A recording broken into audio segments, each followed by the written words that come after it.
Hello everyone, Sire here. Thank you so much for joining me for my Kendra Card Challenge 8 video hop and giveaway. Crafters participating in this hop will be showing us all 17 cards for this quarterly challenge, and I will be focusing on card sketch number 4. There are definitely prizes along the way, so feel free to comment, and I believe we're supposed to include the country in your comments just for prize awarding purposes. The description down below does have a link to the next person in the lineup, and I do hope that you take the time to watch each video along the way. I will keep this nice and short just because there are going to be quite a few videos, so I don't want to hold you up too much. This quarter I will be focusing on Halloween cards. I just love Halloween so much. It's not the easiest theme to give away, just because, I don't know, not everyone feels the same as I do for Halloween, but I just love it so much. So I'm definitely taking the opportunity to do this.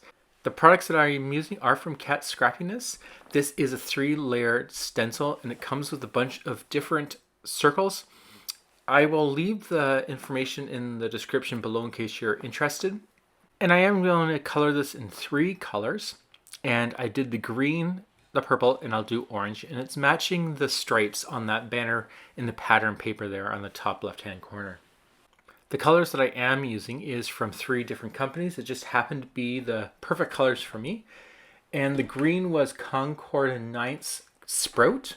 The purple is Lavender by Pink Fresh. And then the one I'm doing right now, was doing right now, is the orange, and that's called by Catherine Pooler, Orange Twist. To complete the Halloween cards, I'm just going to fast forward this really fast, and I'm just going to add that black soot all around all the pieces. And some of them I'm going to actually lay down and use that handle brush and just go over it more thick. And the other ones I'm just going to just leave a little line by just dabbing it on the edges. And that just is because when it comes to Halloween cards, having that dingy, spooky coloring, it adds a little fun element to it. I also wanted to knock down the brightness of that centerpiece a little bit, and just doing that one piece and not all the pieces kind of made it stand out a little more. I do have a sentiment. This is from My Favorite Things, and it says Ghostly Greetings. I don't have many Halloween sentiment stamps, so I'm always falling back to this one from My Favorite Things. I'm then going to add this. Actually, I really like that background pattern paper with the candy corns. I was kind of bummed that I didn't use it, but it was just too much color. But I love it. It's a really nice design. Anyways, I'm just going to adhere this to my card base. And we get to see these fun little bats flying around. And even though I do like the candy corn pattern paper, this one is nice as well. I like the fact that it's not so bright, so that you can easily use it as a mat and not be distracted by the main focal point. I am going to prop up my centerpiece with some foam tape. This foam tape is just something I got from Uline. It comes in a big roll, and I like using it. It's a little bit cheaper, and yeah, it works really nice for me. I do not know how well it sticks in the long term, like a year or so. I don't know if it loses its stickiness or not. I haven't used the product long enough, so that's why I can't recommend it, and just for that one purpose or reason. I am going to prop that up crooked. I think it's kind of fun. The whole Halloween, nothing is right. So adding it a little crooked adds a little fun element to it.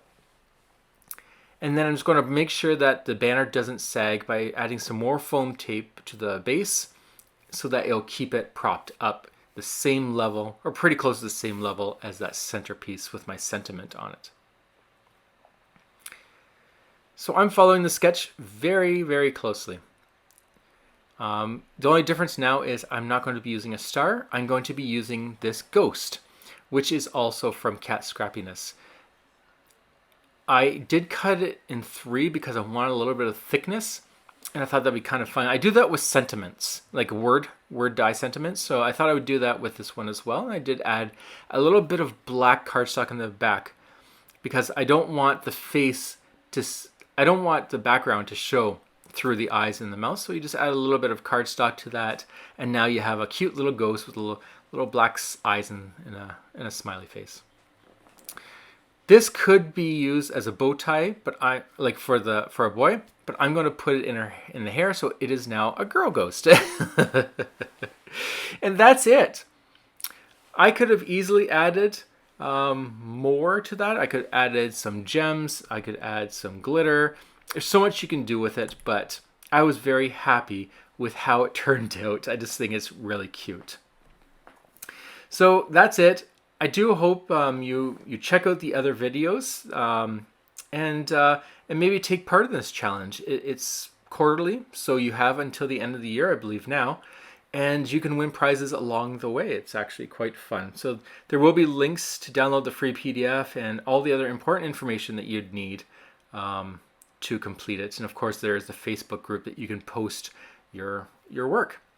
So definitely leave a comment and let me know if you participated, because I'd love to see it.